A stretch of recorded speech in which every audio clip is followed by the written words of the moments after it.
Hello, everybody. It's Brian here. And fortunately, my cold is going away. You'll all be happy to hear that. So I'm going to talk about recent finds from May. There's only 4 things in this video, so it shouldn't take too long to get through those. But let's start with what might be an amusing story for you. So last weekend, I was driving my daughter home from swimming lessons. Well, 2 swimming lessons and from swimming lessons. And as you know, we're not living in our house at the moment. We're living in the same neighborhood, but because of that, I take a different route. And so I was driving back and I stopped at a corner, an intersection. It was a red light. I stopped, checked for traffic, checked for pedestrians, carefully made my way around the corner. And no sooner had I done that than I looked in my rearview mirror and noticed there was a police car behind me. And I thought, oh my God, I'm in trouble now. No, I didn't think that at all. In fact, I pulled over assuming that he was going to pass me, but he didn't. He kind of tucked in behind me. And I thought, well, what is going on here? Why is he stopping me? So I rolled down the window. Now, I should say, I've been driving for over 40 years and I've never been pulled over. I've never had a speeding ticket. I had one parking ticket, but that was really kind of a misunderstanding, I guess. So no traffic infractions whatsoever. So he came up to the window, which I'd rolled down, and he said that I was being recorded on audio and video. I guess that's a warning to behave. And then he told me that I had turned right at an intersection where there's a sign that says you can't turn right on a red light. And I thought, wow, I've never seen that before. But then I realized I'd never really turned there before because usually we go a few streets after that and then I turn. So it was news to me. I went back a few days later and looked at the sign, and I'm convinced it's new. I've never seen it before. In any case, he asked for my driver's license, the car insurance and registration. He checked the serial number on the car to make sure it matched. He looked at my license plate, whatever. Then he went to his car and he came back a few minutes later and said that I live in the neighborhood and I should have known that a right-hand turn there wasn't permitted. And the sign says between 7 and 7 when I checked it. So certain times you can, certain times you can't. So he issued me a warning ticket, which indicated that the fine should have been $110, but instead it will stay on my driver's record or whatever for some years. And if I make a similar infraction, I will definitely get the fine. So that was a weird day, kind of bummed me out. I didn't want to drive for a few days after that because I thought it was a terrible driver. Like, how did I miss that sign? But I'm convinced it's new. So anyway, that's the story there. Now, talk about 4 things. I'm going to start with one of my favorite bands of all time, a band that I just mentioned in a previous video, and that is Echo and the Bunnymen. And you might be wondering, there's Echo and the Bunnymen records I don't have. Well, in fact, there are. This is the stars, the oceans, and the moon. It's where there's no Oxford comma there, considering this is a British band, but we'll leave that aside. This came out in 2018. It's their 13th album. And I didn't buy it in 2018. You might be wondering, if I'm such a big fan, why didn't I own this record? And really there are 2 reasons for that. The first is that this was quite expensive in Canada when it came out. So I didn't want to pay that amount of money. By the way, that's a great album cover, right? So I didn't buy it. And secondly, and this is perhaps the more important reason, is that I did stream some content from this record and I was ambivalent, to say the least, because for the most part, except for 2 tracks, these are all what they call transformed versions, reimagined, reinterpreted, re-recorded. The new tracks are The Somnambulist and How Far, and those are quite fine. The rest, and if you're a fan or you know the band, you're going to recognize some of these tracks. And they are different from the original records that came out way back when. Well, I mean, not all of them are that old, but, you know, the original tracks that you might know and like. And I would say that the critical opinion on this record is divided. There are some professional reviewers who gave it a really scathing review. There are some who liked it. If you go to YouTube and watch some videos or some of the content, you're going to see people just hating these songs. Some appreciate them. Other bands have done this, of course. You have other bands who've made orchestral versions or acoustic versions or done re-recordings for some purpose. So it's a bit of a risk. You know, in some respects, you know, it's not so different from going to a concert where the song you're going to hear doesn't sound the same as it does on the record. But you have a permanent version of these songs here. So I streamed it again because I wanted to sort of double check my feeling. By the way, I bought it because it was quite cheap, actually. It's a used copy. And I think my opinion still holds. Some of them are okay, and some of them are not good. I think my least favorite is probably Rescue. I think that version is kind of weird. You know, the problem is that there's two epic tracks on here that everyone knows, or many people know. Bring on the Dancing Horses, this lush, beautiful, epic track from them. And the version here is quite different. So when I was listening to it, I couldn't help but thinking, gee, I really like to hear the original version.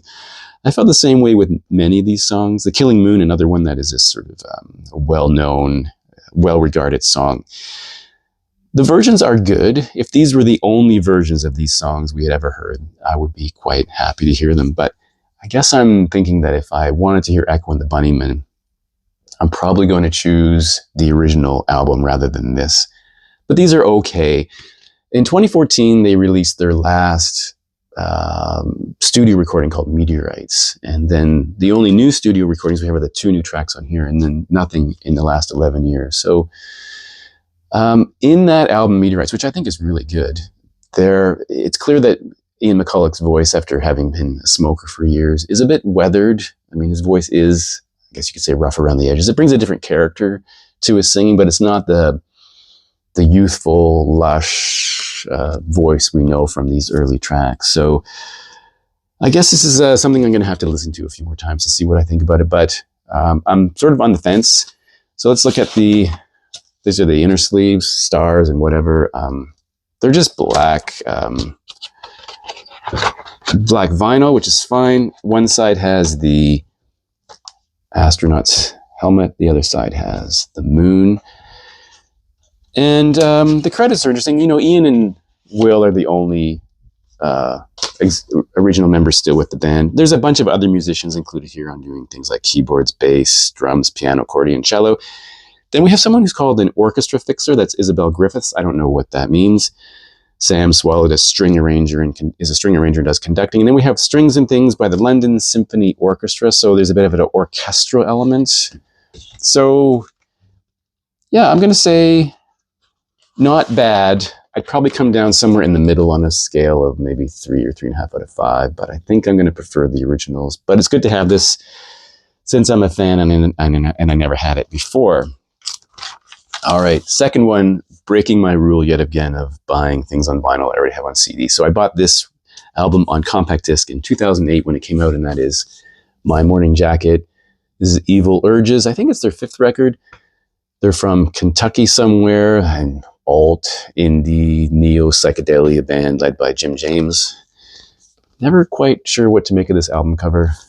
It's the back, and I keep saying that I don't buy things on vinyl that I have on CD, but I keep doing it. And the reason I did in this case is because this was incredibly inexpensive and it's in beautiful shape. It was a used copy, so I kind of felt like I needed to. Has an insert here with some lyrics. So I think, it's no, that's not upside down. I'm Amazed was a single on here, and I believe the other one was Touch Me, I'm Going to Scream Part 2, which I believe was a single as well. Both records are in a black sleeve and just plain labels there. So I'm happy to have that. I really like this record. I have yet to hear something from the band that I don't like.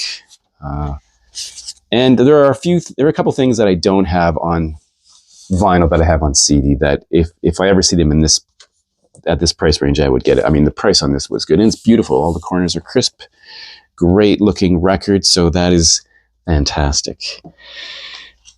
Moving on to the third one, from a well-known musician. This is Peter Hook and the Light. You may know Peter Hook from having been a founding member of Joy Division and New Order, the bass player in both cases. And he was with New Order up until the time that they had a parting of ways. They had sort of an argument or disagreement, and he left the band. And then at that point, it seemed like the band was done, but then New Order continued on without him, which I think caused him some anxiety. So this is Peter Hook and the Light. It's the outfit he created to really tour and perform Joy Division and New Order songs. So he generally tends to perform an entire album. So in this case, we have Movement, the Movement Tour 2013, live in Dublin at the Academy, 22nd of November 2013, Volume 1. This came out in 2017, so it's the entire recording of New Order's Movement record, and you can see they mimic the album cover here, Movement. This is probably my favorite New Order record. And I keep seeing Peter Hook and the Light records all over the city, new copies, and they're often $50 or more. And I never felt the need to buy them. And you might be asking, why is that, since I like both bands? I have a preference for Joy Division, but in the early days when he started performing this, I used to watch YouTube videos of him, and I came to the conclusion that the band sounded fantastic. They really nailed the sound. I think they were really perfect sounding. But his singing to me wasn't as good as it could have been, and I think he even recognized it himself, because in the early days he had a female lead singer with him. I think his singing has gotten better. I don't know if I've heard this one though, so we'll see how it sounds. The curious thing, though, of watching him perform was that he would often, or always, when he came to a part he had to sing, he'd stop playing the bass, and he'd sing, and then he'd play the bass again, which is probably why his son is on this record as a bass player, because he needed someone to play bass when he wasn't playing bass. But they play together. It's interesting. So very bass forward. So we have Peter Hook on bass and vocals, David Potts on guitar and vocals. We have Jack Bates, his son, on bass, Andy Poole on keyboards and programming, and then Paul Leadfoot Kehoe on drums and syndrums. And as I say, I think they've sounded fantastic when I watched the videos on YouTube. I wouldn't necessarily buy this, apart from the price. The price was so good I had to buy it. So if there's others that I see for that price, I would get them. I don't think I'd buy any new ones, because the price just seemed too much for me for what it is, I guess. Black sleeve. And it's a bit dusty, though. There's the one side and the other. Never saw these guys in concert. I'm sure they've been through here. But something I keep my eyes open for. If it's a good price, I will get it. But and I will play that when I am reunited with my turntable at some point. Now, the last record was something I've never heard before, because as I just said, I'm away from my turntable. And it's the sixth solo record from Craig Finn, called Always Been. You might notice it says sixth solo record right there, and it's produced by Adam Granduciel. I don't know, he's from The War on Drugs. I don't know how to pronounce his name. So Craig released, by the way, this was just in a sleeve. It wasn't shrink wrapped. So I guess that's an environmental thing, I suppose. So Craig Finn, formerly lead singer of Lifter Puller and also the Hold Steady, as I mentioned, sixth record, but he did release another double record called All These Perfect Crosses, which is B-sides and demos and things that were never made it onto records, which I think is really good. If you're expecting the Hold Steady sound here, you're not really going to get it apart from the voice. I mean, the Hold Steady is really a rock band, some raucous songs, and, well, there's some quieter songs, but this is more, I guess the solo records are more introspective. They're really in the singer-songwriter vein. He's been compared to Bruce Springsteen in that he likes to write stories into songs. So many of his songs tell a story like Springsteen would do. And there he always wears a baseball cap. I do appreciate the fact that on every album cover he's got photography, which I really like. And even on the inner sleeve, there's you will see some photography, which I appreciate. There is a insert here with lyrics, and as I say, I haven't heard this. I haven't even streamed any of the songs, although they're available, and it does have the listing of people on it. This is getting good reviews. I think all of his records get reasonably good reviews. This one, I think I read one person saying it might be his best. I don't know. So that's the inner sleeve, as I showed you, and then album, actual record on black vinyl. Always Been. And interestingly, here's a map here, which I think is quite cool looking, with Harrisburg in the middle, Hershey, so you know where we are now, Mechanicsburg, Elizabethtown. And I guess that map picks up the detail on the edges of the inner sleeve here. So I am looking forward to hearing this record when I have a chance. I might stream it just to see where it's going. But I think as you know, I'm a big fan of the Hold Steady. I think they're really great, especially the early records. And I think he's made some really solid music. So that will be of interest to me. And I'm interested in how the War on Drugs component plays out on that record as well. So that's it for me today. Thanks for watching, and I'll see you in the next video.